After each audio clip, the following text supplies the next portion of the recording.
Marcos capítulo 8 versículos 34 al 38. 34 al 38. Y llamando a la gente y a sus discípulos les dijo: si alguno quiere venir en pos de mí, niéguese a sí mismo y tome su cruz y sígame. Porque todo aquel que quiera salvar su vida la perderá, y todo el que pierda su vida por causa de mí y del Evangelio la salvará. Porque ¿qué aprovechará al hombre si ganare todo el mundo y perdiere su alma? ¿O qué recompensa dará el hombre por su alma? Porque el que se avergonzare de mí y de mis palabras en esta generación adúltera y pecadora, el Hijo del Hombre se avergonzará también de él cuando venga en la gloria de su Padre con los santos ángeles. Padre, hoy te damos gracias por tu palabra, Señor.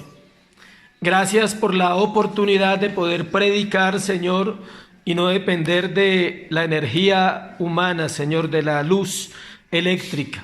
Gracias porque hoy podemos seguir escuchando tu palabra, porque como dijo el profeta, mientras hayan voces en la tierra, tu voz no se callará, Señor. Hoy pido que hables a tu pueblo, que hables a mi corazón, Señor, que calles la voz de la carne, que calles la voz del siervo, Señor, y que seas tú hablando, Dios, que seas tú trayendo revelación de la palabra, llevándonos a entender la importancia, Señor, de seguirte con un corazón firme, con un corazón verdadero. Hoy te doy gracias en el nombre de Jesús. Amén y amén. Después de las noticias que escuchamos en el sermón anterior, hablamos de, ¿cómo era el tema? ¿Cómo se llamaba el tema de la semana pasada? ¿Nadie se acuerda?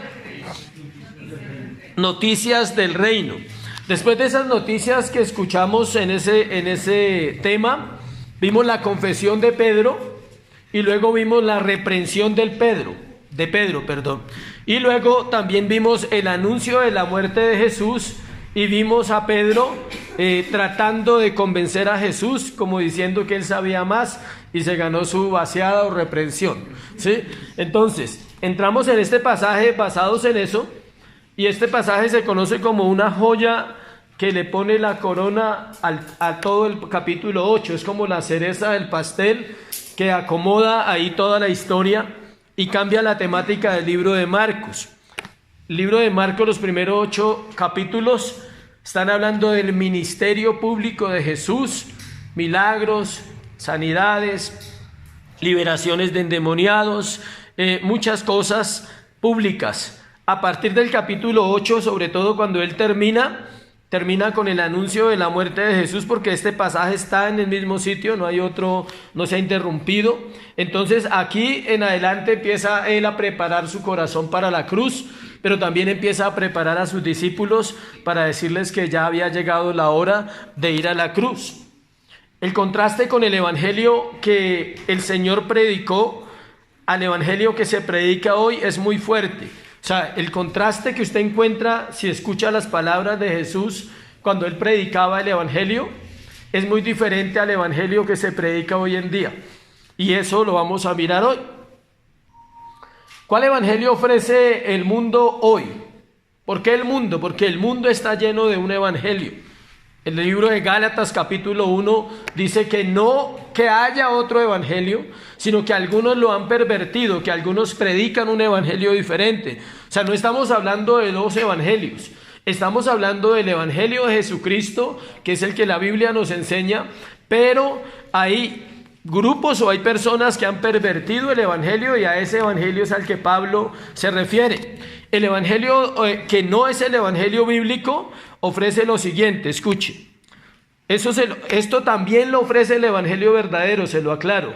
Pero usted no se puede centrar solo en estas cosas porque es como decirle una verdad a medias a una persona. Lo llevaría al engaño y lo llevaría a no disfrutar la verdadera riqueza que ofrece Dios. Entonces el evangelio del hombre ofrece esto: prosperidad material, ofrece eso. El evangelio de Dios también ofrece eso, pero no se centra solamente en esa parte. Ofrece sanidad física, El Evangelio de Dios también ofrece sanidad física, pero conforme a la soberanía y a la voluntad ¿de quién? De Dios.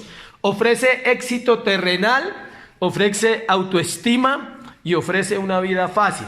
Entonces, eso es lo que se predica en un evangelio que no es conforme a la Escritura, aunque se usa la Biblia. Y el evangelio predicado por Jesús incluye esto también. Sí, o sea, no estamos diciendo que no incluye eso, claro que lo incluye. Pero mire lo que incluye, que es lo que Jesús más se centró. Es un llamado aleccionador, o sea, de enseñanza. El evangelio incluye una enseñanza constante en el corazón del ser humano. ¿Cuál enseñanza? A la negación y el sufrimiento y una abnegación absoluta. Ese es el evangelio de Jesucristo. Él ofrece un evangelio en el cual el hombre debe negarse a sí mismo, debe tener abnegación. ¿Qué es abnegación? Aceptar la voluntad de Dios, aunque al hombre le parezca que no es así. Los principios establecidos por Dios son claros en las Escrituras, y pensar que obtendremos resultados viviendo el cristianismo como nosotros nos parece es engañarnos a nosotros mismos. Todos los principios de la Biblia son fáciles de cumplir cuando el hombre está dispuesto ¿a qué? A obedecer. Si no está dispuesto a obedecer, es cuando empiezan las batallas y las luchas más fuertes en el corazón. El Evangelio de Jesucristo asesta un golpe mortal a toda falsificación de la Biblia, a toda falsificación de la palabra. Los seguidores de Jesús se distinguían en esa época del mundo, se distinguían de las falsas religiones en llevar una vida ¿qué? Humilde, en llevar una vida de sacrificio personal, en llevar una vida de muerte al yo, y en llevar una vida de quebrantamiento continuo para que brote lo bueno y lo mejor de nosotros. Si el cristiano no está dispuesto a morir, es muy difícil que conozca al Cristo que murió por él. Va a conocer una religión, va a conocer un credo, es más, puede llegar a conocer una comunidad de cristianos. Esto es una comunidad. La iglesia es una comunidad, fue establecida por Dios, donde la gente debe aprender a conocerse unos con otros, a tolerarse unos con otros, porque todos somos pecadores, y eso a veces no sucede en las iglesias.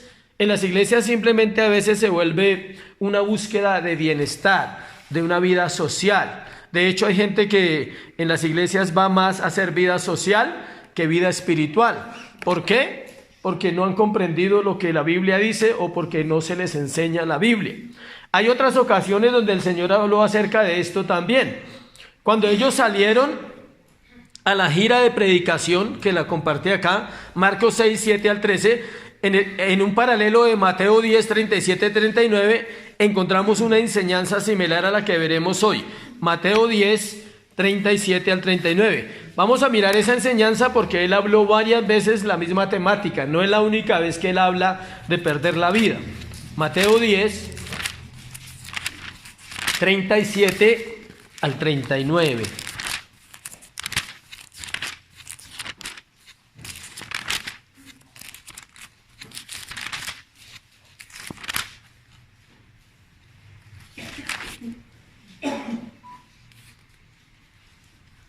Dice: el que ama a padre o madre más que a mí no es digno de mí. El que ama a hijo o a hija más que a mí no es digno de mí. Y el que no toma su cruz y sigue en pos de mí no es digno de mí. El que haya su vida la perderá, y el que pierde su vida por causa de mí la hallará. Esto lo dijo en el mismo pasaje de Marcos capítulo 6, o sea, antes de esta ocasión, él ya les había hablado. No lo tomamos acá en cuenta cuando predicamos Marcos porque está en ¿dónde? En Mateo. Entonces, pero este sí lo tenemos que tomar en cuenta porque va en la serie en la cual nosotros vamos. Acompáñenme a Lucas capítulo 14, 27, 28, que es más adelante de esta ocasión. Entonces, ¿para qué? Para entender lo que vamos a predicar hoy. Que Jesús lo dijo antes a sus discípulos, se lo está diciendo en este momento, que es el que vamos a compartir hoy, pero se lo va a decir más adelante. ¿Listo? Entonces, Él lo volverá a hacer, Él le volverá a decir a ellos en Lucas 14, versículo 27 al 28. Y el que no lleva su cruz y viene en pos de mí, no puede ser mi discípulo. Porque ¿quién de vosotros, queriendo edificar una torre, no se sienta primero y calcula los gastos a ver si tiene lo que necesita? ¿Para qué? Para acabarla. De los tres pasajes, antes, acá y más adelante lo vamos a estudiar también en Lucas. Entonces, ¿qué pasa? No era algo nuevo para los discípulos y no puede ser algo nuevo para el cristiano. Todo el tiempo el cristiano tiene que volver a esos pasajes y mirar que hay una forma de seguir a Jesús. Esta sesión de la Biblia que vamos a estudiar hoy se puede exponer en 3 encabezados. Se los voy a leer, que son los 3 puntos que vamos a tratar hoy. Primero, el principio del verdadero discipulado. Esto es un tema casi para discípulos. Lo que la gente no sabe en las iglesias es que todos los cristianos deben ser ¿qué? Discípulos. En Antioquía, en Hechos 11:26, dice que por primera vez se le llamó a los discípulos ¿qué? Cristianos. O sea que en la antigüedad era diferente ahora. En la antigüedad usted primero era discípulo y luego lo llamaban ¿qué? Cristiano. Ahora le dicen cristiano a todo el que va a una iglesia, cuando no es así. Solo, escuche, solo los discípulos son cristianos. Eso excluye a una cantidad, a millones y millones de personas que van a las iglesias y no son ¿qué? Discípulos. Son seguidores de Jesús y asistentes a las iglesias. Y Jesús no vino a buscar seguidores, vino a buscar ¿qué? Discípulos. Por eso Él toma a estos hombres y los forma. Por eso Él dice la gran comisión, Mateo 28, 18. Cuando dice, por tanto, id y ¿qué? Hacer discípulos. Él no dice, vayan y hagan cristianos. ¿Sí me estoy explicando? Él no dice ahí en la Biblia, vayan y hablen de Cristo a la gente y hagan cristianos y que vayan a las iglesias y formen iglesias cristianas. Ese no fue el llamado de Jesús. El llamado de Jesús fue ir y hacer ¿qué? Discípulos. ¿Dónde? En todas las naciones de la tierra. ¿Y cómo les dijo que los hicieran? Enseñándoles todas las cosas que yo les he enseñado. ¿Sí? Dice, bautizándolos en el nombre del Padre, del Hijo y del Espíritu Santo. He aquí yo estoy con vosotros todos los días hasta el fin del mundo. ¿Con quién está Jesús? Con los discípulos. Y eso es lo que tenemos que seguir aprendiendo. Entonces vamos al punto número 1. Aló. Sí. Vamos al punto número 1 entonces. Y descansamos la voz un poquito. Primero, el principio. Puede anotar ahí como yo anoté acá. Yo solo puse el principio porque es un principio, no es lo primero. Cuando estoy hablando del principio, hablando de diapositivas. Cuando estoy hablando del principio, no estoy hablando de algo que sea primero, sino de una base sólida. No fue lo primero, no. Fue un principio en el cual estableció el Señor las cosas. Entonces,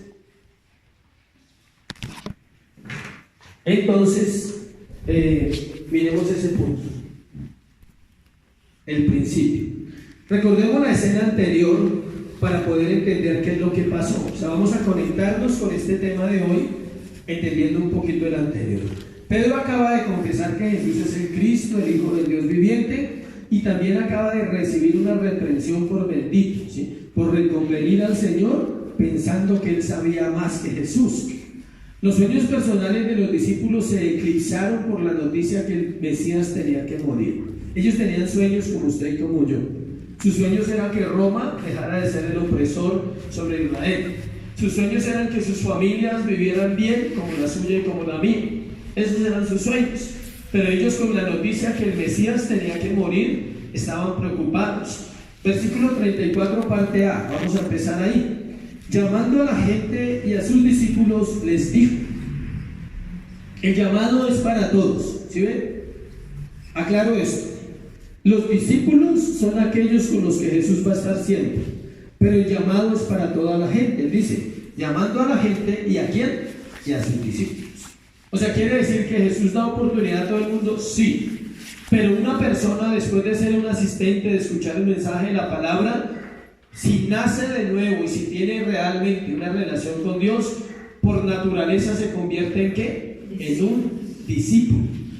Los discípulos a este momento ya habían experimentado el costo en algunas cosas. Habían dejado sus hogares, llevan 2 años y medio caminando con Jesús, y ahí no se habla que tuvieran a sus esposas o a sus hijos al lado. Ellos habían dejado su familia, sus pueblos, se habían ido a hacer toda esa gira con Jesús, toda esa parte ministerial. Ya les había costado un poquito dejar ¿a qué? A sus familias. Pero también habían dejado sus ocupaciones. ¿Se acuerdan cuando Jesús les dijo: venid en pos de mí y os haré ¿qué? Pescadores de hombres? Inmediatamente dice: entonces ellos, dejando las redes, le siguieron. Aquí hay varios que tienen que dejar las redes. Bueno, las redes sociales, ¿verdad? Tienen que dejar las redes. Dice: ellos, dejando las redes, le siguieron. Ojalá nosotros hiciéramos lo mismo. Ahora, con esta enseñanza, Jesús reforzaba el compromiso absoluto que ellos habían adquirido con él. Esta enseñanza es una de las partes finales donde Dios hace un llamado a sus discípulos más serios. Hasta ahí los había llamado a unas cosas: síganme, creen en mí, síganme, no hay problema. Esa fue la primera vez. Luego les dijo que si querían venir en pos de él, los haría pescadores de hombres. Fue la segunda vez. Pero aquí hay una tercera vez donde los llama de una manera ¿qué? Diferente. Para la gente que quisiera, incluía lo mismo. Por eso el llamado fue para todos. Dijo: ellos ya me siguen a mí, ¿quién más quiere seguirme? Y los que quisieran tenían que incluir las mismas cosas. Y vamos a mirar esas cositas en ese versículo 34. Lea el 34 otra vez. Dice: llamando a la gente de sus discípulos, les dijo, miren lo que les dijo. Y ahí encontramos lo que vamos a mirar en el primer punto. Si alguno quiere venir en pos de mí, niéguese a sí mismo y tome su cruz y sígame. Entonces vamos a ver la primera parte, que es negarse a sí mismo. Esa es una de las formas de seguir a Jesús y de perder nuestra vida. Quien desea seguir a Cristo debe negarse a sí mismo. Ese es el A del primero, o uno de los puntos del primero. El verbo niéguese del griego significa escuche, lo que significa niéguese. Es un término fuerte que significa no tener relación con o repudiarse por completo. Eso es negarse a sí mismo. No tener relación con o repudiarse por completo. Es la misma palabra que usó Pedro cuando negó al Señor. O sea, en el griego, cuando usted lee la negación de Pedro, va a encontrar que es la misma palabra que el Señor usa aquí, de negarse a sí mismo. O sea, ¿qué dijo Pedro? No tengo nada que ver con Jesús y lo repudio, no lo conozco. A ese tal yo no lo conozco. Eso es negarse a sí mismo, no tener nada que ver con usted y repudiarse a usted al punto tal de amar al Señor, que Él sea el todo en su vida, que Él gobierne sus pensamientos, sus sentimientos, sus emociones, sus decisiones y su forma de vivir en esta tierra. La misma que usa el Señor cuando dice esa palabra negarse, es la misma que Él usa cuando dice lo siguiente, que cuando dice que Él negará en el cielo a aquellos que lo nieguen delante de los hombres. Está en Lucas, miremoslo, capítulo 12, versículo 9. Lucas siempre está delante de Marcos, acuérdense. Lucas capítulo 12, versículo 9. Mas el que me negare delante de los hombres será negado delante de los ángeles de Dios. Es la misma palabra, o sea que cuando llegue el momento, Dios va a decir: yo no tengo nada que ver con ustedes, y los repudio. Si ven la misma enseñanza, lo mismo que dijo Pedro cuando negó a Jesús, lo mismo que va a decir el Señor Jesús en el día del juicio con aquellos que no lo conocen, es lo mismo que está sucediendo acá cuando Él dice: niéguese a sí mismo. Negarse a uno mismo es abandonar la justicia propia. Una de las características más difíciles de cambiar en personas que se están formando es la justificación. Todo el mundo se justifica. Siempre tenemos una justificación para no hacer lo que debemos hacer. El esposo no ama a su esposa porque dice que es terrible. Él se justifica ahí. La esposa no ama a su esposo porque dice que él no es romántico. Ella se justifica ahí. Los hijos no obedecen a los padres porque dicen que los padres son malos padres. Ellos se justifican ahí. Y los padres no educan a los hijos porque dicen que ya están grandes y que ya pueden hacer lo que se les dé la gana. Ellos se justifican ahí. Todo el mundo se ¿qué? Justifica. Y es abandonar mi justicia propia, mis propios conceptos de la vida y abrazar los conceptos de la Escritura. También es abandonar el pecado. Es muy difícil, escuchen, ser un discípulo si sabemos que hay áreas de nuestra vida en las cuales hay pecado consciente, estoy hablando. ¿Qué es el pecado consciente? Cosas que yo sé, que practico, están mal, pero creo que como nadie se da cuenta, un día las voy a dejar y un día voy a cambiar.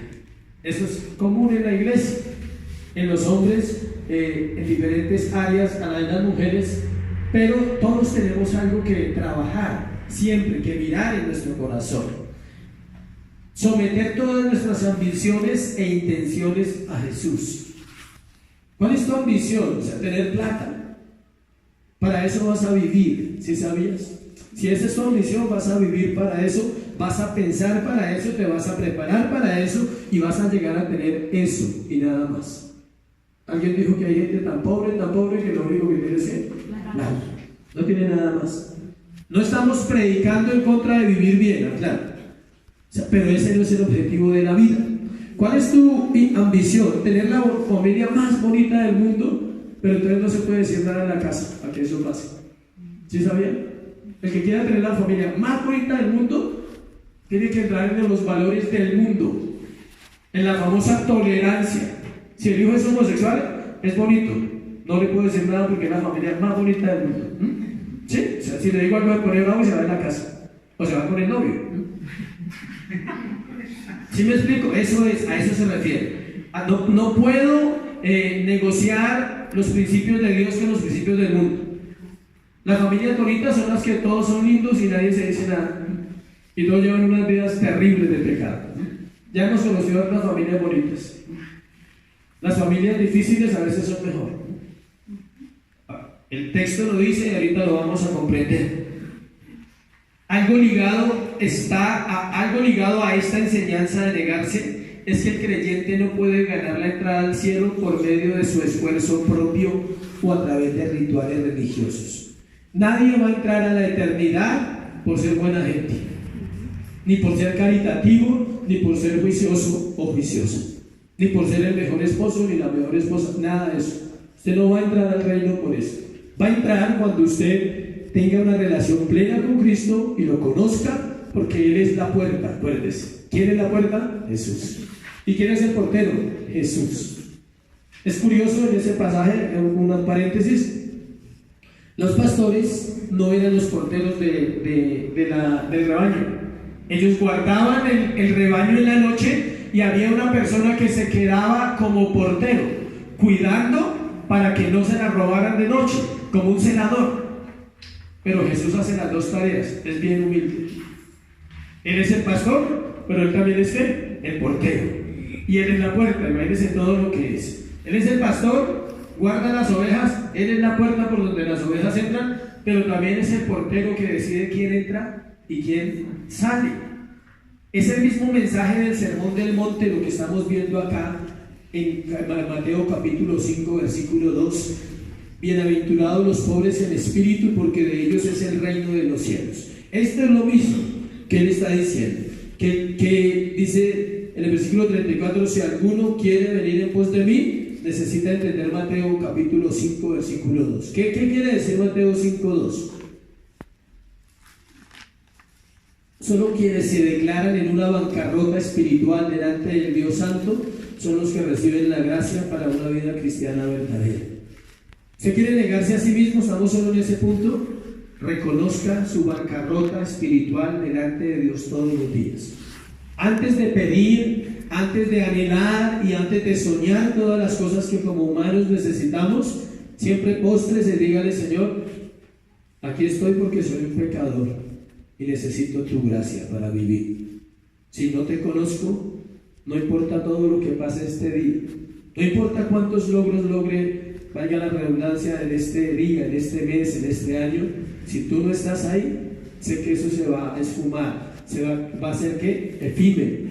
La gracia no se extiende a aquellos que se creen sanos o santos, sino a los enfermos y a los pecadores. Jesús lo dijo: yo no vine a llamar a sanos ni a quienes, ni a justos, sino a pecadores y a enfermos al arrepentimiento. Lucas 18:14, para entender esa frase que le estoy diciendo, que la gracia no se extiende para sanos o para justos.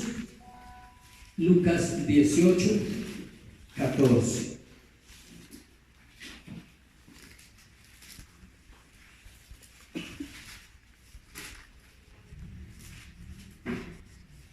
Versículo 3.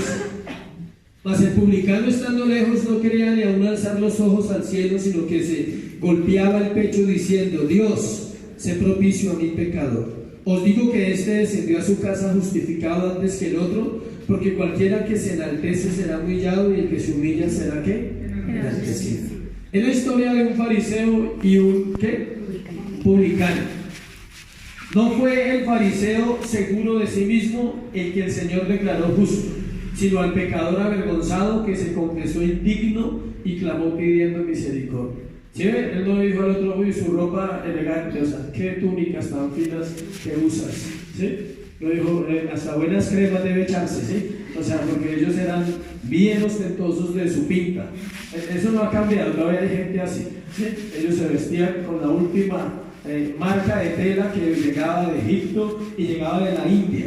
Las túnicas de los fariseos eran carísimas y eran de una sola pieza, ¿sí me entienden? No tenía ¿qué? Costuras. Los maestros la usaban, y Jesús usaba una no porque tenía plata, sino porque era el rey, y el rey se lo merecía. Amén. Nosotros fariseos no, pero las usaban, ¿sí? Al rey no le quedaba mal, a él le quedaba perfecta, porque no solo se vestía con ropa limpia y ropa fina, sino que era limpio de corazón. Por eso él podía usar eso. Nosotros no eran limpios de corazón y usaban ropa carísima. Entonces él llegó allá a sorprender a Jesús y le dice: yo ayuno 2 veces a la semana, ¿cómo la ve? Doy diezmos de todo lo que tengo y tengo harto. ¿Cómo le parece a usted? Estoy ayudando a su iglesia, estoy ayudando a los cristianitos que están ahí naciendo de nuevo. ¿Sí? ¿Cómo le parece? ¿Sí? El propio fariseo. Y el Señor, y el otro ya en un rincón llorando: yo, perdóname, o sea, limpia mi pecado, santifica mi corazón, necesito conocerte. Dice que él se fue justificado a su casa. El otro salió corriendo y tal vez nunca volvió, y dijo: no, yo no necesito de ese Mesías, con lo que sé es suficiente. Los oyentes de Jesús debían reconocer que no merecían el favor de Dios por medio de la conformidad externa de los rituales y las tradiciones del judaísmo.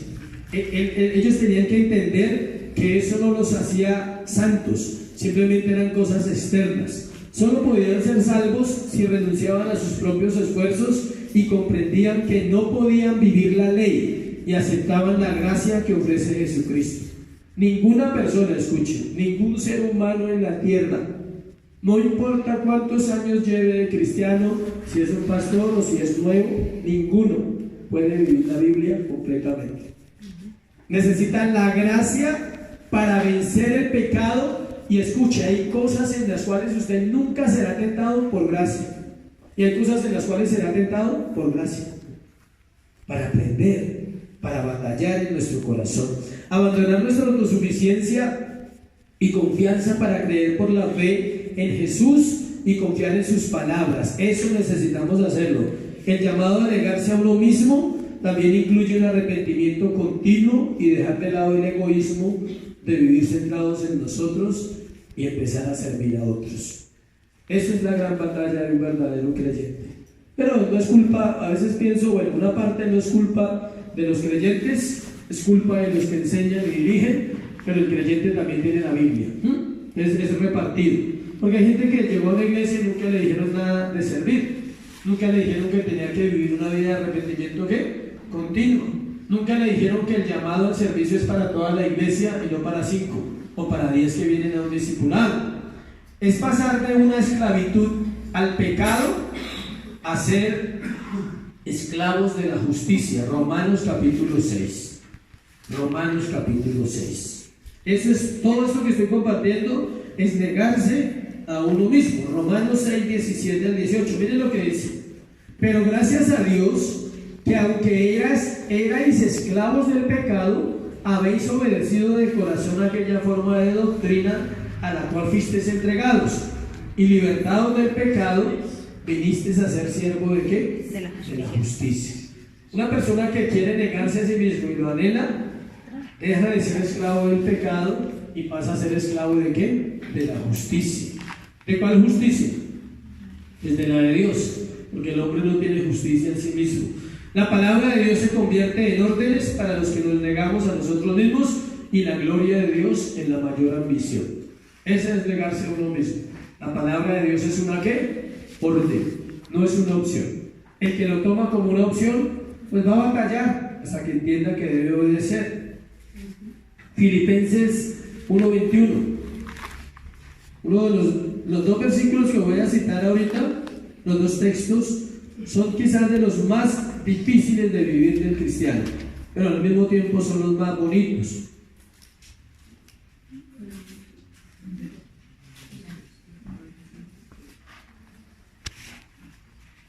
Filipenses 1:21. Porque para mí el vivir es Cristo y el morir es ganancia.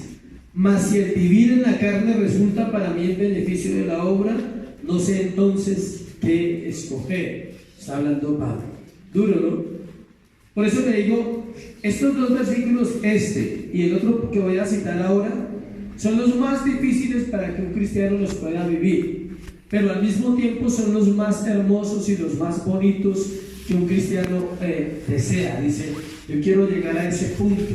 Para mí el vivir es Cristo y el morir es ganancia. Pero luego dice, mas el vivir en la carne resulta para mí en beneficio, mas si el vivir en la carne resulta para mí en beneficio de la obra, no sé entonces qué escoger.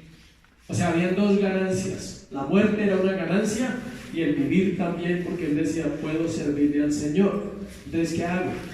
Esas eran las batallas de Pablo. ¿Sí ve? Él no está triste porque la esposa lo dejó. Sí, él no está triste por eso. Sí saben que la esposa lo dejó. Pablo era un hombre casado.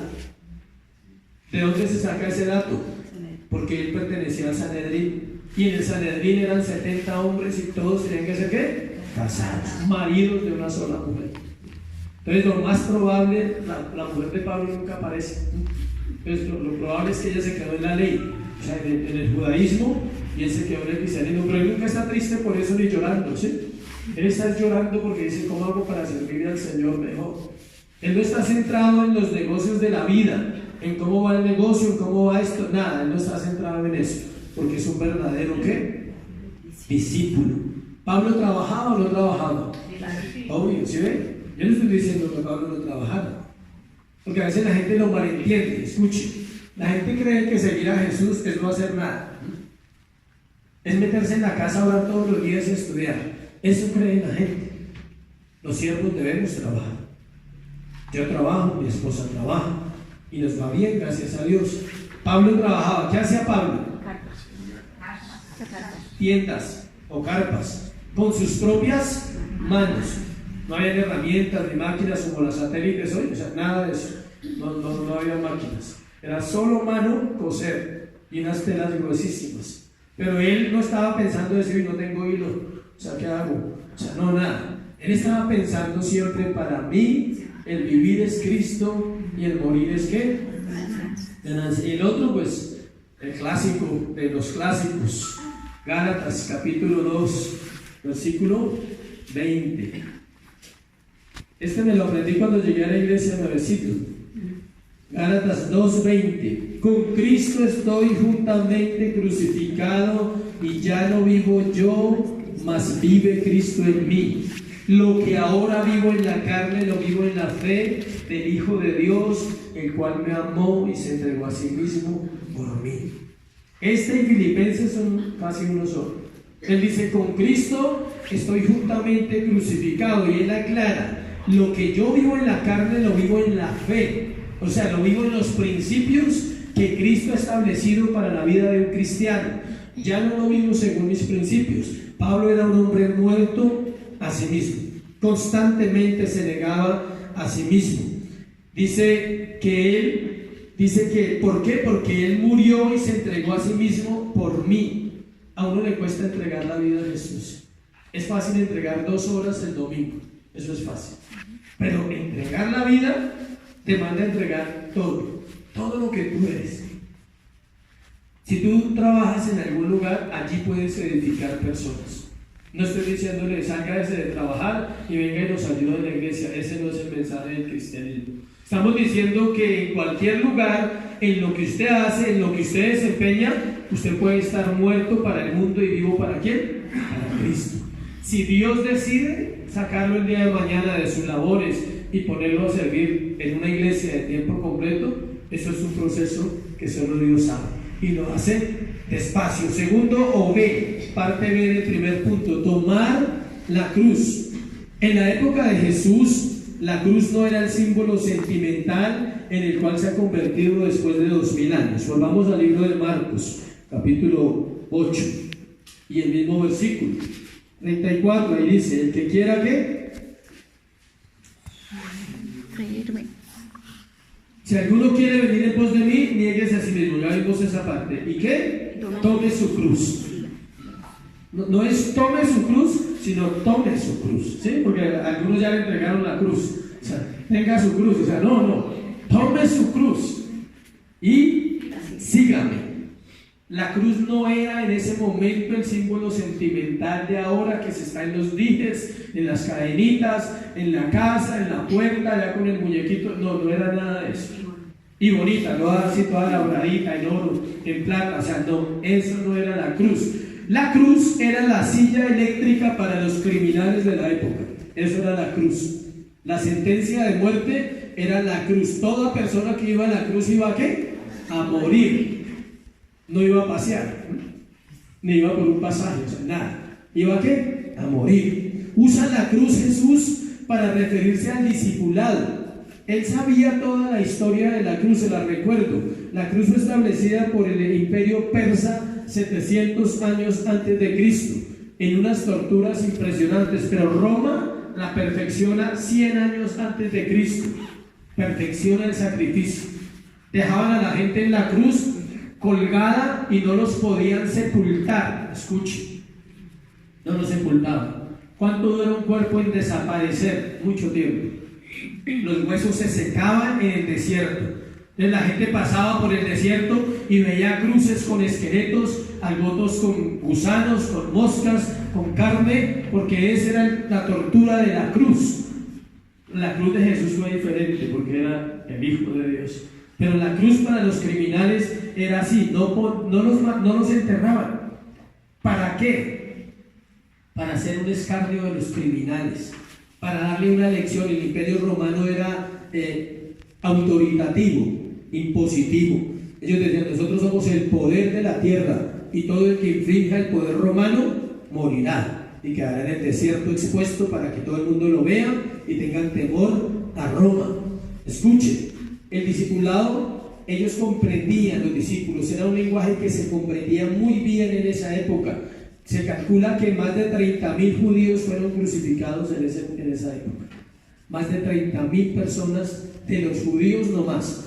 Juan capítulo 15, versículo 18 al 21, explicó más tarde esto a sus discípulos diciendo, Juan capítulo 15, del 18 al 21.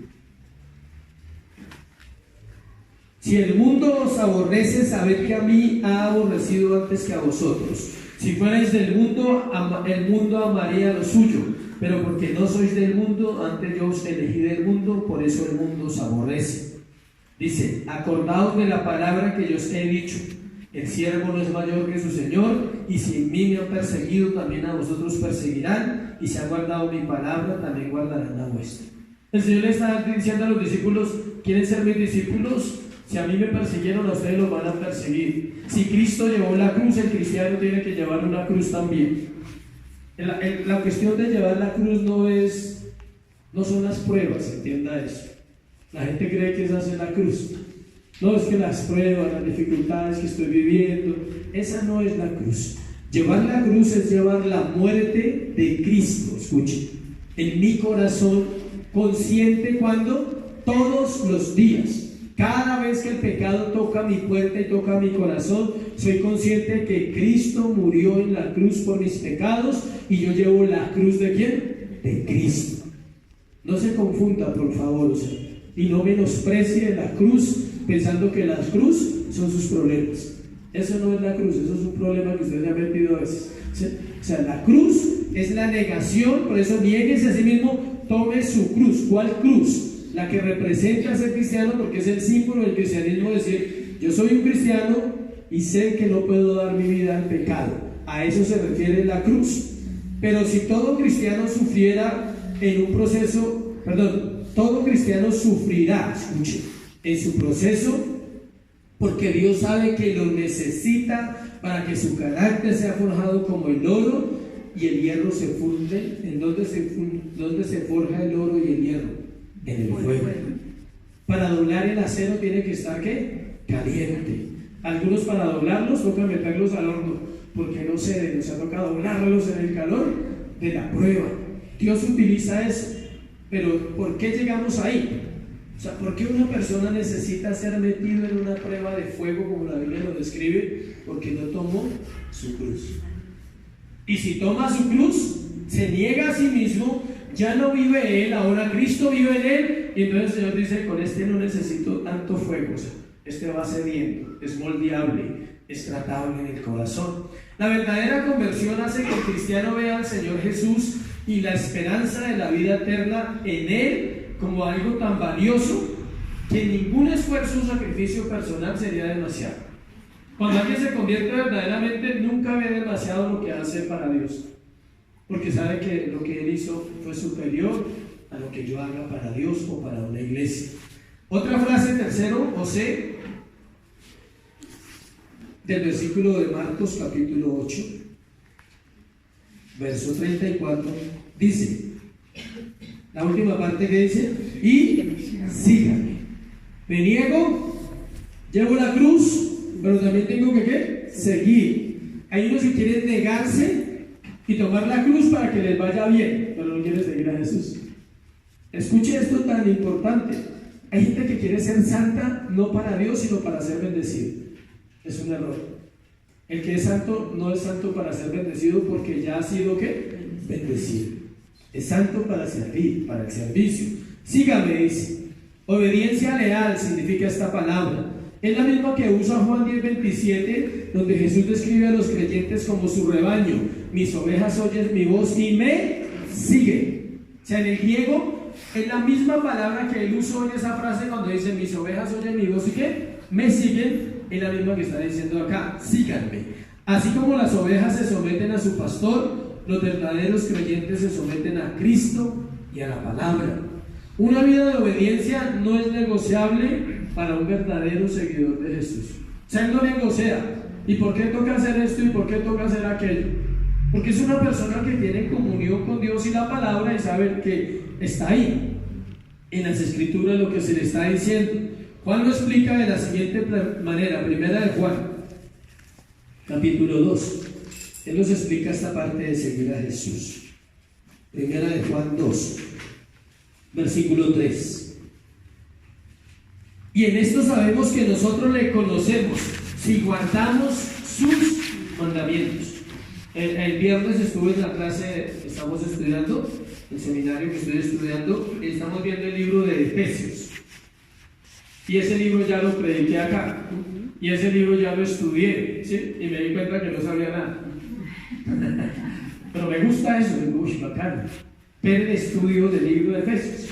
Y hay una parte en el capítulo 1 cuando dice que Jesús nos predestinó desde antes de la fundación del mundo. Y el maestro explicaba y él decía que se refiere a conocer. Y la palabra conocer no es la misma que usamos acá en los latinos y en Estados Unidos cuando usted va al original. Entonces acá él dice, en esto sabemos nosotros que de qué conocemos. La palabra conocer en la Biblia es intimidad. En Génesis dice que Adán conoció a quién, a Eva, y engendró hijos. La pone al nivel de una relación sexual. Entonces cuando Jesús dice, escuche que esto es serio, cuando él dice no os conozco, al final de los tiempos, Él dice, no os conozco, hacedores de maldad. Él dice, nosotros nunca tuvimos una relación, ¿qué? Íntima. Yo no tuve relaciones íntimas contigo, entonces no te conozco. A eso se refiere, y a eso se refiere seguir a Jesús, conocer a Jesús. Seguir a Jesús no es venir a la iglesia juicioso, gracias por venir, pero seguir a Jesús es una relación íntima. Otro versículo, Juan capítulo 1 de Juan 2:3, y el versículo 4 dice, el que dice yo le conozco. O sea, si usted dice que yo le conozco, usted podría decir, yo tengo una relación íntima con Dios todos los días en los años desde que Él me rescató. Yo tengo una relación íntima con Dios. Eso es conocerlo. Y no guarda, el que dice yo le conozco y no guarda sus mandamientos, el tal es mentiroso y la verdad no está en él. Es falso decir que yo soy cristiano cuando usted no guarda los mandamientos de Dios. Está intentando ser cristiano, está procurando, tiene el deseo, tal vez lo anhela, pero no es todavía. Capítulo 3, versículo 24 de la misma epístola de Juan, la carta de Juan. Capítulo 3, versículo 24. El que guarda sus mandamientos permanece en Dios y Dios en él. En esto sabemos que Él permanece en nosotros por el Espíritu que nos ha dado. Dios nos da su Espíritu Santo para que Él nos enseñe la Biblia, para que Él nos enseñe los principios, y la gracia de Jesús y el Espíritu Santo en nuestro corazón son los que hacen que usted pueda tomar las decisiones de una vida santa. Es importante, bueno, falta otro, capítulo 5, versículo 3. Pues este es el amor de Dios, que guardemos sus mandamientos, y sus mandamientos no son ¿qué? Gravosos. Cuando uno empieza a leer estos textos de muerte, de negación, de cruz, de lucha, de batalla, de ir al sufrimiento, ya más bien uno dice, uy, no, pero eso, ¿quién será capaz de hacer todo eso? Por eso el apóstol deja la salida. Sus mandamientos no son ¿qué? Gravosos. Y lo compartí en una clase donde decía que no es difícil. Dice, cerca de ti está la palabra, ¿dónde? En tu boca. Dice el apóstol Pablo. Es importante observar que negarse a uno mismo, tomar la cruz y obedecer no son obras meritorias para la salvación. Para terminar este punto, necesito aclararles eso. Tomar la cruz, negarse a uno mismo y tomar la cruz y seguir a Jesús no salva a nadie. Lo hacen los salvos. No lo pueden hacer los que no son salvos. Porque algunos creen, dicen, esto no son pasos secuenciales. Esto no es paso 1 y paso 2 y paso 3 para llegar al cielo. Paso 1, niéguese a sí mismo. Paso 2, tome la cruz. Paso 3, siga a Jesús y llega al cielo. Mentiras, nadie llega al cielo así. Al contrario, el que se niega a sí mismo y el que toma la cruz y el que le sigue es porque ya hace parte del reino de los cielos, se ha sido salvo y comprado por la sangre de Jesús en la cruz del Calvario, y es un hijo de Dios y se comporta así y no lo ve como una carga, no lo ve como una batalla. Es, uy, qué difícil tomar la cruz, qué difícil negarse a uno mismo. ¿Sí estoy explicándome bien en lo que estoy compartiendo? ¿Hay preguntas? Porque veo caras preocupadas. No, en serio, ¿alguien tiene alguna pregunta sobre esta parte? Son características intrínsecas de la fe del salvo. ¿Qué es intrínseco? Aquí tengo anotado porque yo sé que son palabras que a veces uno las dice en el púlpito y la gente dice, ¿eso qué será? ¿Cómo es esa pasta? O sea, ¿cómo me tomo esa pasta? ¿Sí? Intrínseco quiere decir que está dentro de, es referente a él. O sea, por ejemplo, esto tiene por dentro unos materiales, eso está dentro de la tapita, ya, viene con él. O sea, ¿qué quiere decir eso? Que una persona salva va a decidir fácil, escuche, negarse, tomar la cruz y seguir. Es un lenguaje natural, no lo ve como, uy, no, y ahora cómo va a hacer eso. O sea, sí. Escuche, estas características vienen, la fe es un regalo de la salvación, el arrepentimiento es otro regalo, y el nuevo nacimiento es otro regalo. O sea, todo lo que usted y yo tenemos es regalado. Así que no se queda dueño de nada, ¿sí? Todo nos lo ha regalado el Señor. Estos son un regalo de Dios impartidos por el Espíritu Santo en el momento de la salvación. O sea, usted no necesita prepararse para negarse a sí mismo. Usted no necesita seminarios para tomar la cruz. Y usted no necesita 20 años de cristiano para seguir a Jesús. Es en el momento en que es algo que Él pone la fe, el arrepentimiento y ¿qué más le dije? Y el nuevo nacimiento. Ahí, el momento en que nacemos es el Espíritu Santo y nos da esa convicción en el corazón. Segundo, la paradoja. Terminamos el primer punto, el segundo se llama ¿qué? La paradoja del discipulado. Ya les explico qué es una paradoja. Versículo 35 y versículo 37 de Marcos capítulo 8. Porque todo aquel que quiera salvar su vida la perderá, y todo el que pierda su vida por causa de mí y del evangelio ¿qué? La salvará. Porque ¿qué aprovechará el hombre si ganare todo el mundo y perdiere su alma? El Señor expuso la naturaleza del verdadero discipulado usando una paradoja. ¿Qué es una paradoja? Escuchen. Dicho o hecho que parece contrario visto desde un punto lógico. Dicho o hecho que parece contrario visto desde un punto ¿qué? Lógico. Es una idea extraña, opuesta a lo que se considera lógico. ¿Por qué es ilógico? Porque todo el que quiera salvar su vida la perderá. Entonces, si usted le dice salve por su vida, usted sale corriendo, dice, en vez de enfrentar. ¿Sí me explico? Cualquiera que diga, no, para salvarme me toca huir. La Biblia no dice que huyamos, dice que ¿qué? Enfrentemos. Solo manda huir en un solo caso, de la fornicación, no más.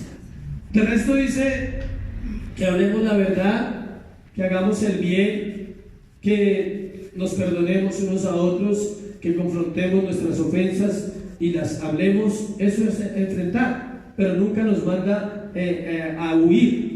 Pero el hombre lo ve por ese lado, dice, no, uno para salvarse tiene que salir corriendo. En este caso no, porque es algo espiritual. Una paradoja es contraria. Quienes no rinden sus vidas a Cristo y en lugar de eso se aferran al pecado y al mundo, perderán no solo su vida, sino también su alma. Yo lo he explicado de esta manera, procuro como hacerlo entendible, porque todo el que quiera salvar su vida. Vamos a poner un ejemplo. Una prostituta. Es una mujer que trabaja en un bar y usted ya sabe todo lo que ella hace. Entonces ella, para salvar su vida, esa vida que tiene, ella quiere salvarse de esa vida. Ella quiere dejar de venderse. Ella quiere encontrar paz. Quizás está ahí por situaciones que nadie sabe, porque nadie está allá porque quiera. Siempre son circunstancias de la vida que han llevado a la gente. ¿Qué tiene que hacer para salvar su vida? Perderla. ¿Cuál vida? La de prostituta. Tiene que perder esa vida. No puede amar esa vida. ¿Sí me expliqué bien la paradoja? Entonces yo lo aplico a mi vida. Para salvar a este drogadicto tenía que morir el drogadicto. Punto. Para salvar esta vida tenía que morir el hombre viejo, Marco, el ladrón, el drogadicto, el inmoral. Tenía que morir. Y esa vida se perdió. ¿Para qué? Para salvar mi alma, mi verdadera vida. ¿Sí me expliqué bien la paradoja? ¿O necesitamos otro ejemplo? No. Los que estén dispuestos a dejar todo por el nombre de Cristo recibirán vida eterna. Filipenses 3:8 dice, Pablo es el sabio y digamos como el erudito de los escritores de la Biblia es Pablo. Ninguno escribe tan intelectualmente como él y tan espectacular. Todos escriben y son inspirados por Dios, pero él es ciertamente, Filipenses 3:8, aún estimo todas las cosas como pérdida por la excelencia del conocimiento de Cristo Jesús mi Señor, por amor del cual lo he perdido todo y lo tengo por basura para ganar a Cristo. La traducción del griego es muy fuerte para la palabra basura, por eso no la ponen ahí. Todo lo tengo por estiércol para ganar a Cristo. Pero el estiércol aquí ya saben qué es, ¿no? O sea, eso es una palabra para ponerla en un ambiente del campo, de la época de Pablo. Pero si lo hablamos hoy, sería peor la traducción. ¿Sí? Todo lo tengo por estiércol ¿por qué? Para ganar ¿a quién? A Cristo.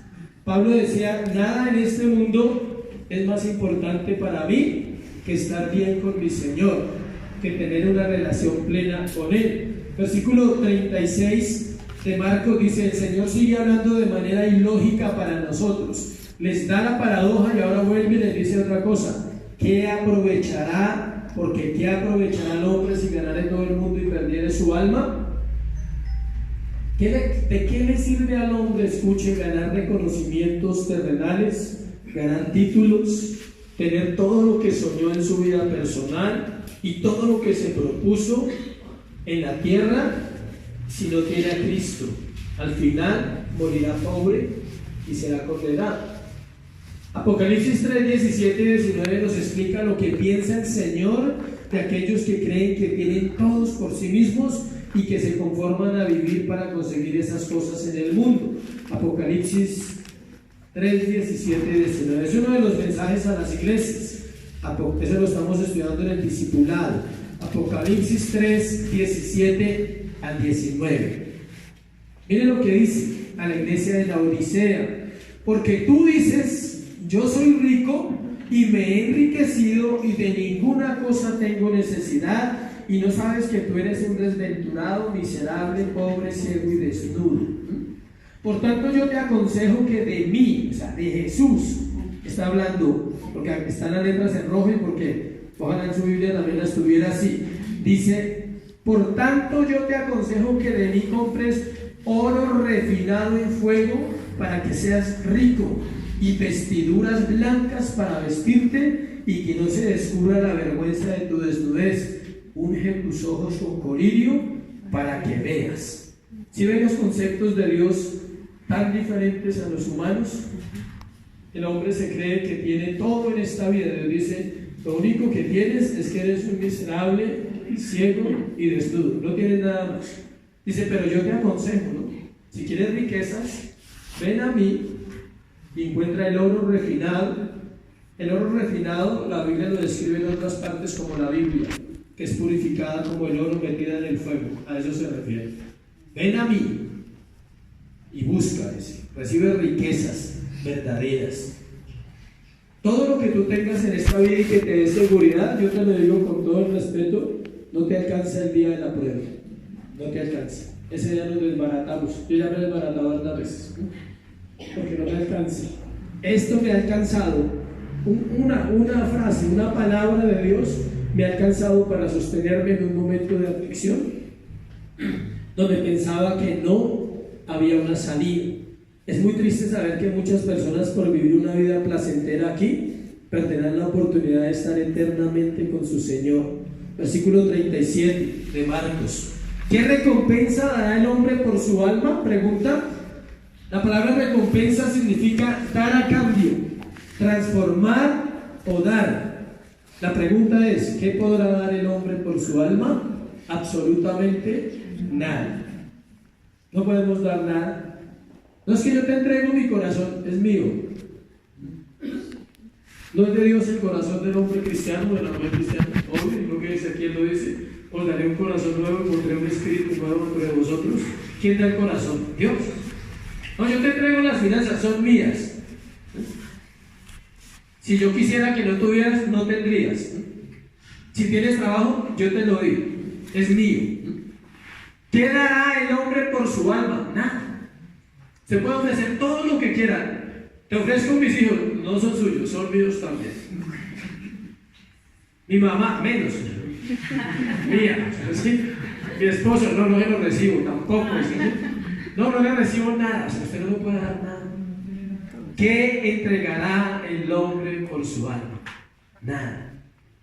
Eso se llama bancarrota, iglesia. La iglesia está en bancarrota porque no tiene nada que entregar. Pero no se preocupe que vamos a terminar bien. Aquí encontramos que solo una relación verdadera con Cristo nos lleva a la eternidad. Voy a explicarle esto. Lo único que el hombre puede ofrecer a Dios es lo que tenga de Dios en su corazón. Es lo que Cristo haya hecho en nosotros. Eso se lo podemos ofrecer. y no es de nosotros, es de Él. Algunos dicen que es como un círculo, estado líquido, sólido y gaseoso, ¿sí? El agua viene, hace un trabajo y luego sube el estado ¿qué?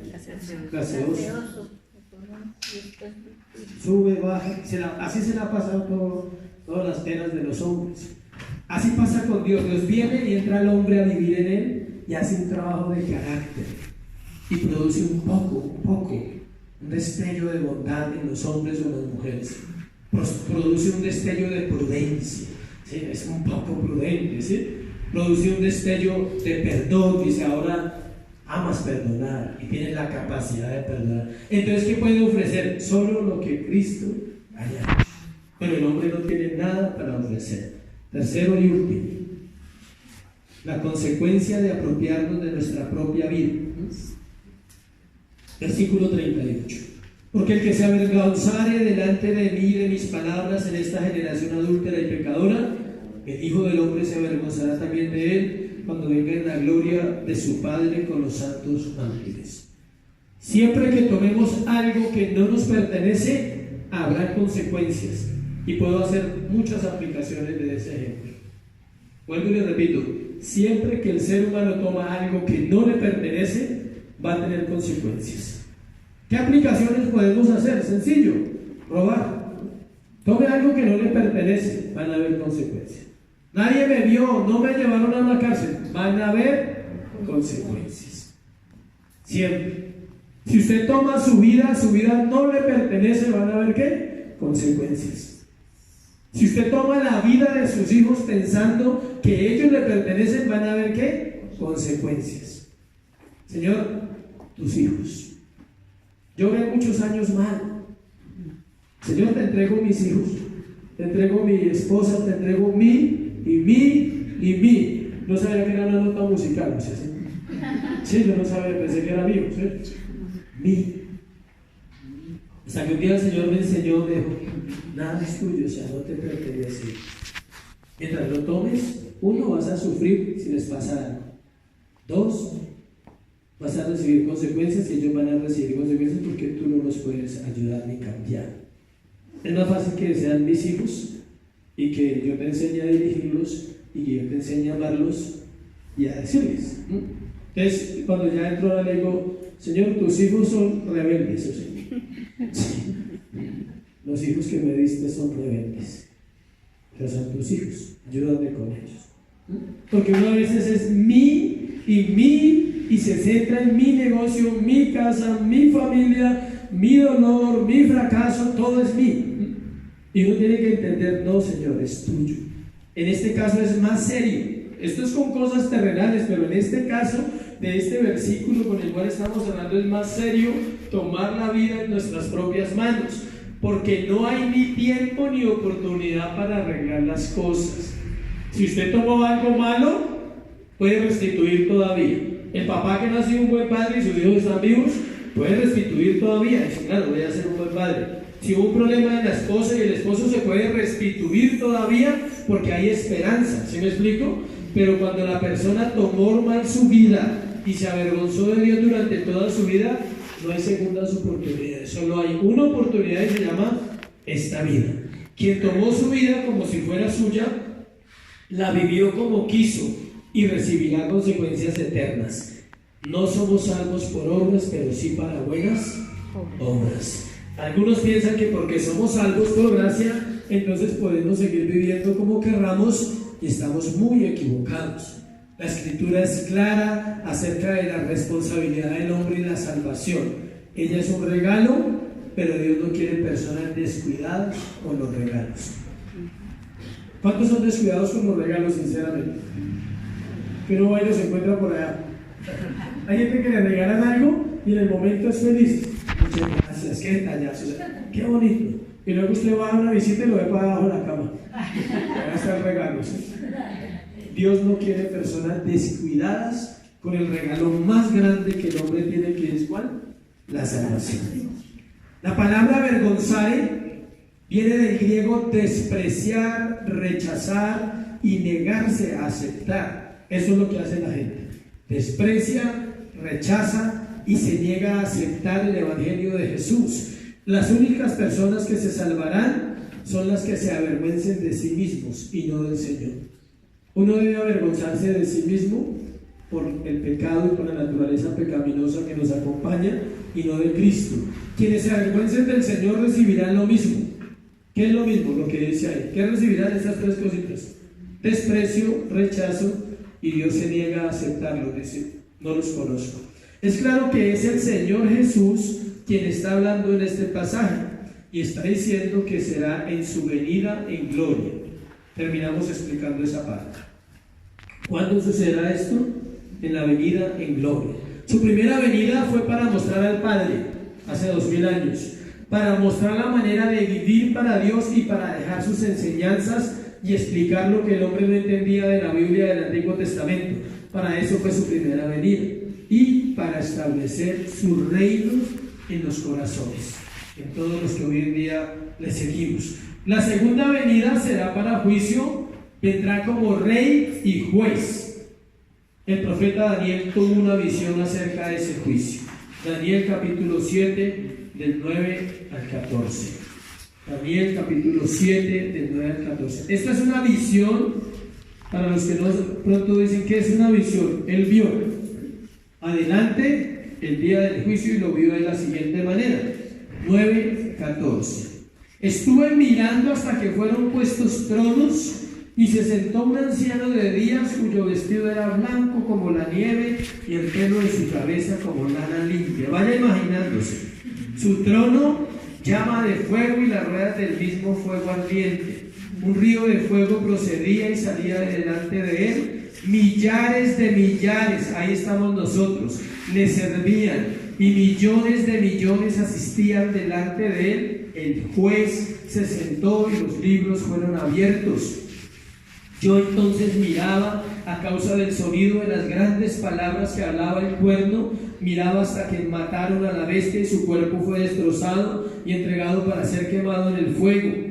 Habían también quitado a las otras bestias su dominio, pero les había sido prolongada la vida hasta cierto tiempo. Miraba yo en la visión de la noche y aquí con las nubes del cielo, mire, venía uno como un hijo del hombre, que vino hasta el anciano de días y le hicieron acercarse delante de él y le fue dado dominio, gloria y reino para que todos los pueblos, naciones y lenguas le sirvieran. Su dominio es dominio eterno que nunca pasará y su reino uno que no será, Cristo. Daniel vio a ¿quién? A Cristo, acercándose al trono del Padre. La dura cruz fue reemplazada por el trono real y él fue exaltado para siempre, y es lo que todo cristiano debe entender. A Cristo se exalta llevando una vida de santidad, llevando una vida de arrepentimiento, llevando una vida donde usted sujeta su corazón a él y dice: estoy dispuesto a obedecer. Hebreos 2:11 nos dice que Dios no se avergüenza de llamarse Dios de ellos. Perdón, ese es Hebreos 11, creo.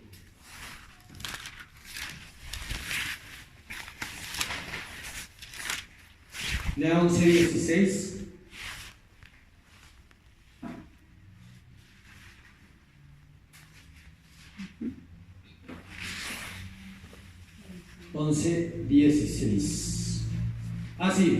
Hebreos 2:11. Porque el que santifica a los que son santificados de uno son todos, por lo cual no se avergüenza de llamarlos ¿qué? Hermanos. Él no se avergüenza de ellos. Y Hebreos 11:6 dice que Dios no se avergüenza. 11:16. Pero anhelaban uno mejor, esto es una patria celestial, por lo cual Dios no se avergüenza de llamarse Dios de ellos, porque les ha preparado una ciudad. Súper, ¿no? Llegar a ese punto. Al que venciere, heredará todas las cosas, y yo seré su Dios, y él será mi hijo. Amén. Ponte sobre tus pies, vamos a orar. Dios no se avergüenza de llamarse Dios de aquellos que aman su nombre, que aman su presencia y que están dispuestos a seguir en el proceso de negarse, tomar la cruz y ¿qué? Seguir. Eso es un tema para discipulado, pero espero que el Señor haga la obra en toda la iglesia, porque todos tienen que sentir. Amén. Cierra tus ojos, vamos a orar. Padre, gracias Señor por esta mañana, gracias por tu palabra, Dios, que ella sea refrigerio a nuestro corazón, que ella aclare las dudas, Dios, que haya en nuestra mente, en nuestra vida. Queremos acercarnos a ti, Jesús, como la Biblia lo enseña, Dios, por el camino vivo y nuevo que abriste en la cruz del Calvario.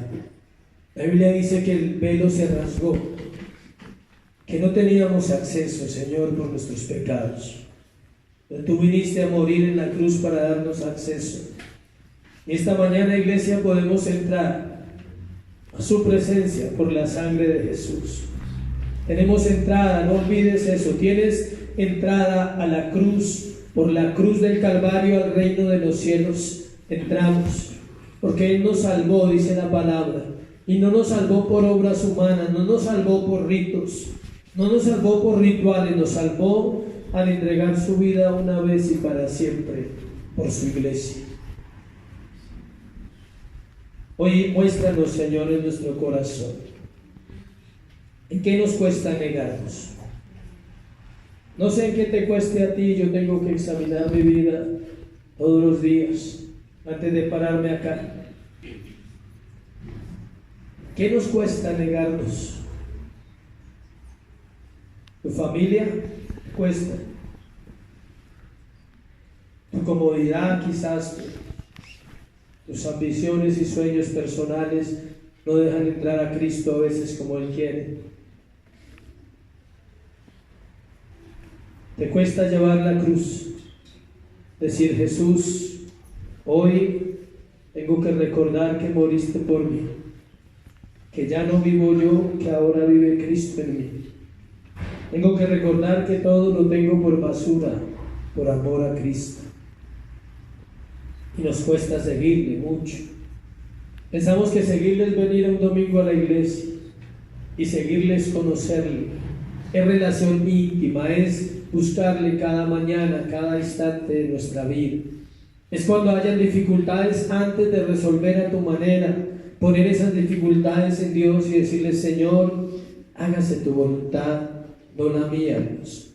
Hágase lo que tú quieres que pase en mi vida en este día.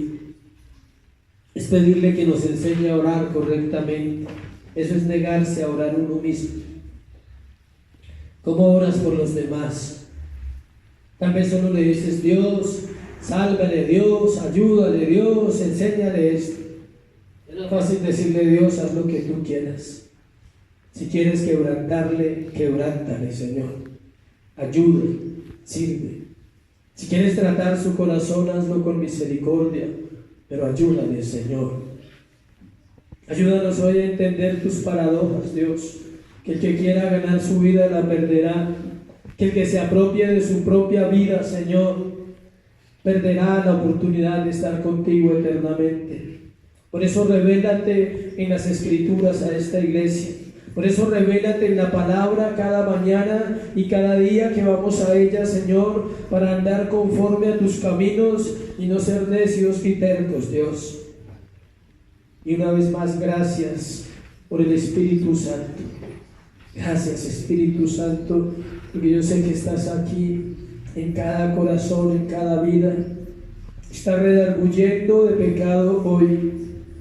Si hay algo que tengas que arreglar, iglesia, este es el momento propicio. Dice la palabra que nuestra propiciación es Cristo, y Él está aquí. Él sigue siendo propicio para entrar al Padre y decirle: perdóname, limpia mi corazón, Señor. Enséñame a vivir conforme a tu verdad y a tu palabra, no como yo quiero. Si tú has tomado tu vida y has vivido como tú quieres, dile: perdóname, Señor, enséñame. Enséñame, necesito esa oportunidad. No son muchas oportunidades, es una oportunidad la que el creyente necesita, y si la toma bien, su vida será transformada a partir de ese momento. Dios, yo oro por la iglesia, Señor, en este lugar. Te pido, concédenos la fe, concédenos el arrepentimiento verdadero, Dios. Concédenos nacer, aquellos que dudan, aquellos que batallan con la obediencia. Llévales a nacer, si no lo han hecho verdaderamente, Dios, a la palabra y a Cristo. Hoy te doy gracias, Señor, por este tiempo. Bendigo la iglesia y te doy gracias por lo que has hecho en nosotros. En el nombre de Jesús, amén y amén. Dios les bendiga y les guarde. Fuerte ese aplauso para él.